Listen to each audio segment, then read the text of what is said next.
Once upon a time, there lived a man named Mr. Bunkin. Mr. Bunkin was used to a city life.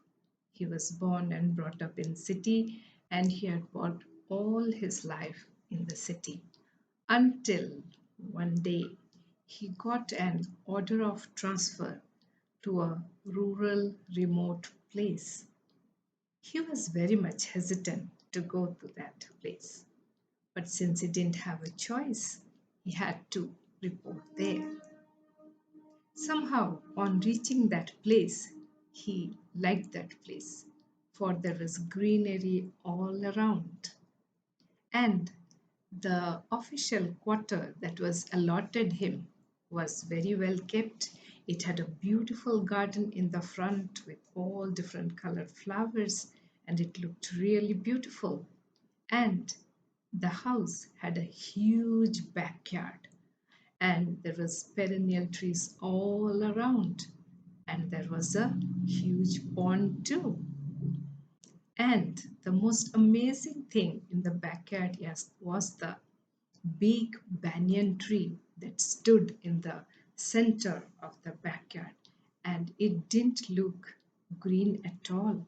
It looked all white. Why? Because hundreds and thousands of white cranes remained perched on it all day long. It was actually a very good habitat for the cranes, for there were plenty of fish in the big pond, and there were insects, worms, and the big banyan tree was a beautiful habitat for the cranes to live and breed. So Mr. Bunkim somehow liked the place. He got settled, and he got a manservant named Aku who took care of his his household chores and cooked food for him. Once Mr. Bunkim's friend came for dinner to his place. During dinner, he asked, "Mr. Bunkim, have you ever tasted of crane's meat?" "Crane's meat? No, never." "You should try it once. It tastes really good." So Mr. Bunkim said, thought, yeah, it should be tasting good. So one day he decided to have crane's meat for lunch. So the coming Sunday, he called for Aku. "Aku, get my shotgun." And Aku got him his gun. Mr. Bunkim aimed, and off fell a big white plump crane.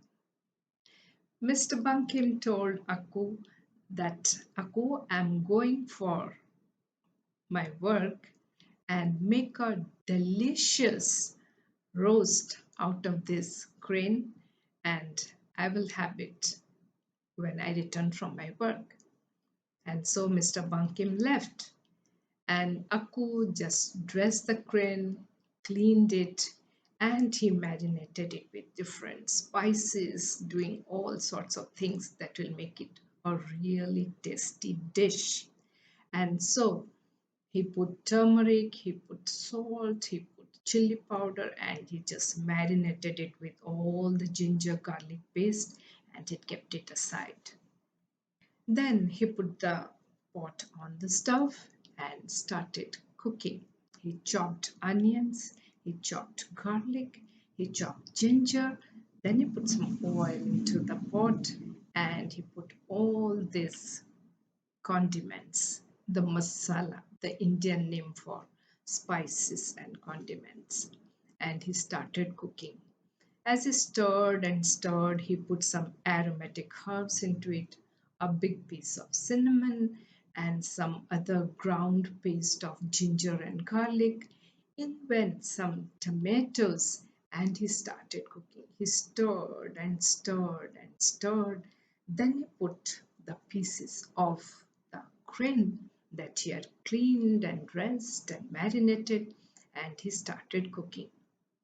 As he stirred and stirred, and the masala got cooked in the oil, and the flavor of the crane's meat mixed with that masala filled the room with nice flavors, and it wafted all across the room.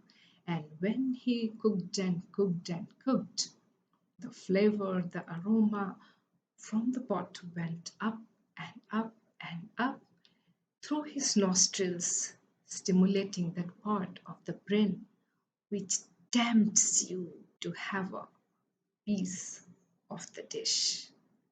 And now he was getting tempted. He was getting tempted to eat, but he was resisting. But then again, he was getting so tempted. He thought, should I eat or should I not? Should I test a little or should I not? Should I or should I not? But should I not became fainter and fainter in his mind. And finally, he thought of tasting some. He took a scoop of the tenderly cooked flesh, the meat of the crane, and put it in his mouth. And as he put, mm, it tasted wonderful. It tasted heavenly. And now he wanted to have little more. So he took some more and he tasted. Tasted awesome. And he tasted and a little more, a little more, a little more. And lo, he was done with one whole leg piece of the crane. Now he was in dilemma that what should he tell to his master, that where did the other leg go? Then he thought that he can present the crane in such a way that it would appear that one leg is beneath the other, and the master wouldn't be able to notice that there are one leg is missing. Then he thought maybe there could be another way, because the master would come so late, he would be so hungry, and in his absent mindedness, perhaps he will just finish up his eating and he will not think of the other leg, he will not notice the other leg. Thinking this in his mind, he just made all the preparation for that. Then arrived Mr. Bunkin. He said, Akku, I'm home, and is your food ready? Then Akku said, yes, master, it's ready. So Mr. Bunkin came from his wash. He sat down at the dinner table, waiting to have a very sumptuous late lunch. So he sat down and Akku served him the way he had thought. And Mr. Bunkin started to eat. He said, Akku, it's brilliant. It tastes really wonderful. And I think you are a great cook. And he complimented Akku and he ate it. And with very much satisfaction, he went on eating that. And when he finished one whole juicy, luscious leg of the crane, he asked for the second one. He said, Akku, could you please bring me the second piece? So Akku didn't answer anything. He asked again, Akku, could you please serve me the other leg piece of the crane?